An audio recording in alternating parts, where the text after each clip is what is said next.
Tuhan bersamamu. Inilah Injil suci menurut Matius.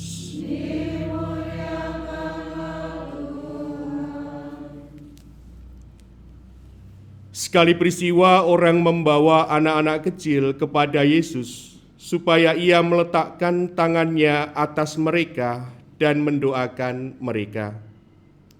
Tetapi murid-murid Yesus memarahi orang-orang itu.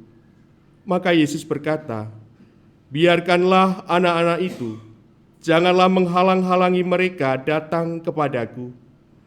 Sebab orang-orang seperti merekalah yang empunya kerajaan surga." Lalu Yesus meletakkan tangannya atas mereka dan kemudian ia berangkat dari situ. Demikianlah sabda Tuhan. Terpujilah Kristus.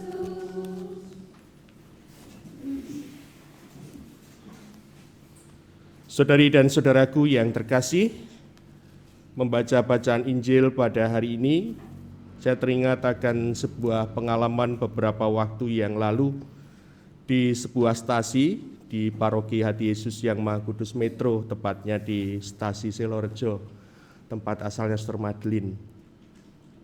Di situ ada pemberkatan gereja.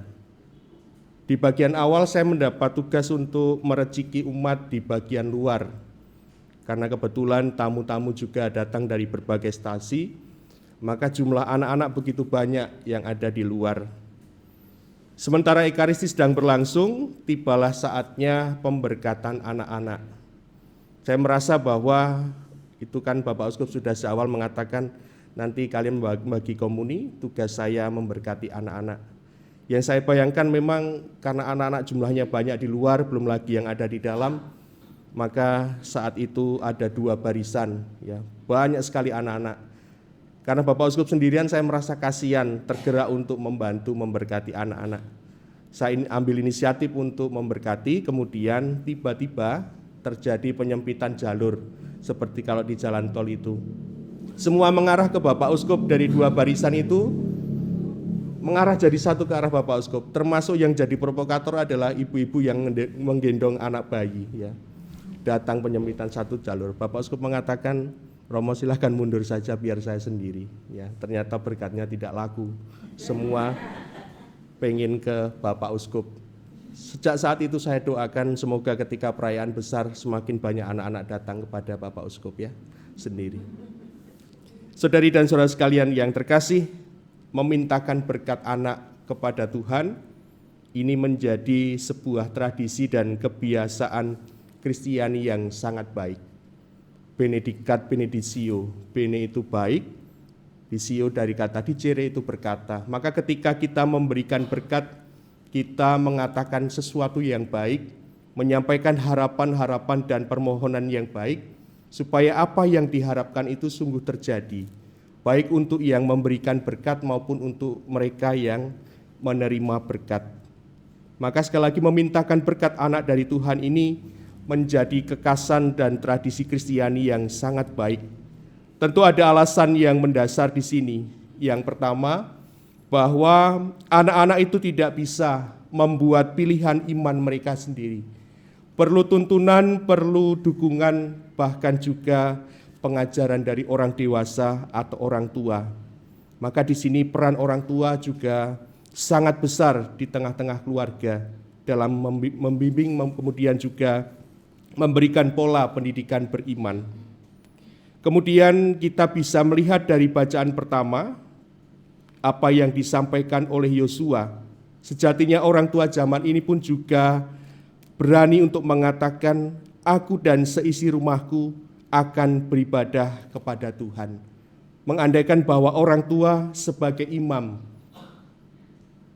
kemudian sebagai pembimbing, sekaligus juga yang mengarahkan anak-anak putra dan putrinya untuk senantiasa dekat kepada Tuhan. Ini menjadi panggilan keluarga Kristiani agar menjadikan rumah tangga mereka sebagai tempat di mana iman ditanamkan, sekaligus juga tempat di mana iman mulai bertumbuh, pengenalan akan Allah semakin mendalam. Selain itu perkataan Yesus juga menegaskan kepada kita bahwa kerajaan surga itu terbuka bagi siapa saja, terutama bagi mereka yang dengan rendah hati, membuka hati, mau menerima berkat, terutama berkat sebagai kebaikan yang boleh dirasakan dan dialami oleh begitu banyak orang. Mereka ini menjadi simbol utama iman yang dituntut untuk bisa masuk kerajaan Allah. Bukan iman yang kekanak-kanakan, tetapi dari sikap anak yang mengandalkan peran serta orang-orang yang lebih tahu, lebih paham. Disitulah letak di mana Allah menghendaki agar kita juga memiliki sikap sebagaimana yang ditunjukkan oleh anak-anak yang datang kepada Yesus. Tetapi di tengah situasi yang demikian, kita tahu bagaimana reaksi para murid yang mencoba untuk menghalangi anak-anak datang kepadanya. Ini juga sekaligus menjadi tantangan bagi kita semua, terutama kita sebagai pengikutnya, agar kita tidak menjadi penghambat berkat, tidak menjadi batu sandungan berkat bagi orang-orang yang sungguh ingin dekat dengan Tuhan. Maka dalam perayaan Ekaristi pada hari ini, kita mohon rahmat Tuhan, agar kita sungguh memiliki komitmen dalam hidup kita, terutama dalam menghidupi iman kita, karena iman bukan warisan yang otomatis, tetapi iman juga perlu diperbarui terus-menerus dalam keseharian hidup kita. Marilah bersama dengan Yosua kita juga berani berseru, aku dan seisi rumahku, kami akan beribadah kepada Tuhan. Kemuliaan kepada Bapa dan Putra dan Roh Kudus.